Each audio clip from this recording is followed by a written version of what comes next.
Good morning gentleman, করিম গার্ডেনের display centre থেকে Fremont আপনারা সবাই জানেন, এটা নতুন না, বাট বাংলাদেশে নতুন। দুটো ফল হয়েছিল, আজকে রিভিউ করছি। কাটলাম, আমি এখনো খাই নেই। প্রথমে আমি আমার যেমন রসালো তেমন কালার টেস্টটা দেখি। প্রথমে আমি আমার মালিকে দিচ্ছি, ও হলো মজিবর, টেস্ট করবে। হ্যাঁ, দেখো মজিবর কেমন লাগছে, রস কেমন? খুব রস, প্রচুর আচ্ছা, মিষ্টি। মিষ্টিও আছে? প্রচুর মিষ্টি। সেন্ট কেমন?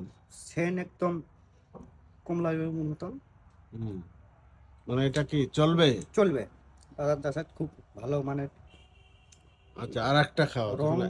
এই যেটা প্রচুর রং, ওর কালার ভালো,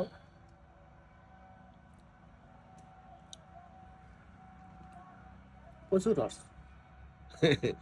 আজকে ডিসেম্বরের 25 তারিখ, হুম, ইনশাআল্লাহ ইনশাল্লাহ সবাই এটা চলবে। আমরা এটা চলবে, চারা করা যায় এখন, এটা পাস করেছে। তা আমরা তো করিম গার্ডেনের বৈশিষ্ট্য হলো আগে পাস, তারপরে হলো প্রপোগেশন। সবাই দোয়া করবেন। আল্লাহ হাফেজ।